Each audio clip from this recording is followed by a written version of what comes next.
Olá, provavelmente você conhece a expressão presente de grego, mas você sabe de onde ela surgiu?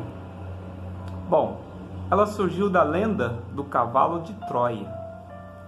Dizem que lá nos tempos remotos os gregos tentaram por várias vezes sitiar, invadir a cidade de Troia sem sucesso, porque a cidade de Troia era uma fortaleza, havia muros em volta de toda a cidade e um exército preparado contra os inimigos.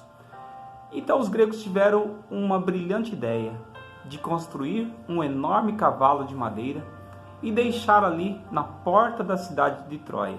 E se afastaram, dando a entender aos troianos que eles haviam desistido daquelas tentativas de invadir a cidade. Os troianos, na sua inocência, foram lá colocar aquele cavalo para dentro dos seus muros. E quando veio a noite, todos ali tranquilos, despreocupados, a cidade foi dormir. Mal sabiam eles que ali era uma grande armadilha para pegá-los de surpresa, pois havia escondido dentro daquele cavalo de madeira alguns soldados gregos.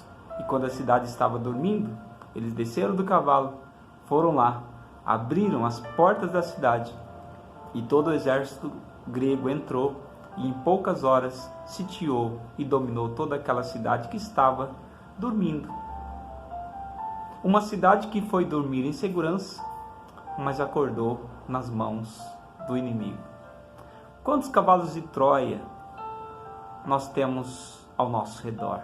A nossa vida está cheia de cavalos de Troia, de armadilhas, de ciladas, que nós chamamos de tentações.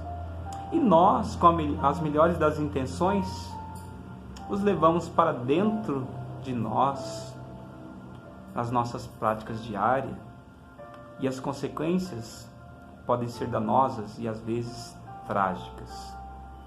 Bom, a Bíblia fala sobre esse tema quando ela nos orienta a vigiar e orar contra as tentações. A própria oração do Pai Nosso que Jesus ensinou aos discípulos diz lá em certo trecho: Senhor, livra-nos das tentações. Quando Jesus estava prestes a ir para a cruz, ele foi para o jardim de Getsêmani para orar, para falar com Deus e para vigiar. E ele levou os discípulos e pediu para que eles fizessem o mesmo. E Jesus se afastou deles, e quando retorna, esses discípulos estavam todos dormindo. E Jesus repreende, dizendo: vocês não conseguem ficar uma hora sequer acordados para vigiar, para orar? E aí ele diz mais um mandamento que é para nós também: vigiai e orai para não cair em tentação, pois o espírito na verdade está pronto, mas a carne é fraca. O que Jesus nos ensina com isso, com essa passagem, é que as tentações elas são iminentes contra nós. Em todo tempo nós corremos o risco porque elas estão ao nosso redor. Inclusive, elas provêm do maligno. Elas não provêm de Deus, porque as tentações elas são causas do pecado. E isso não tem origem em Deus, vem do maligno. As provações sim vêm de Deus, mas as tentações não. E a Bíblia diz que o maligno, ele ruge ao nosso derredor como um leão tentando nos devorar. Nós precisamos estar atentos. E às vezes na nossa inocência ou na nossa falta de cuidado, nós acabamos trazendo isso tudo para dentro de nós.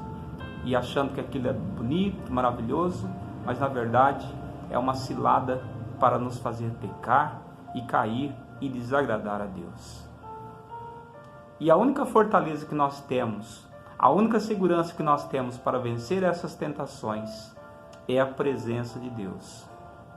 Os troianos eles se vangloriavam e se achavam poderosos e fortes pelas suas próprias habilidades.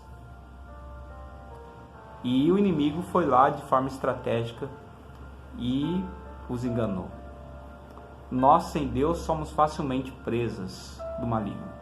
Lá em Tiago também vai dizer que muitas vezes nós somos tentados pela nossa própria cobiça, de achar que o que é do outro é melhor do que o que nós temos. Quantos casamentos já não foram destruídos dessa maneira? Quantas famílias já não foram desfaceladas por causa das tentações que deixaram vir para dentro? Quantas coisas negativas e ruins aconteceram na nossa vida porque em algum momento nós vacilamos. São as tentações e nós, achando que aquilo é bonito, que é belo, que é melhor do que o que nós temos, vamos lá atrás disso. Hoje, por exemplo, as mídias sociais são um perigo.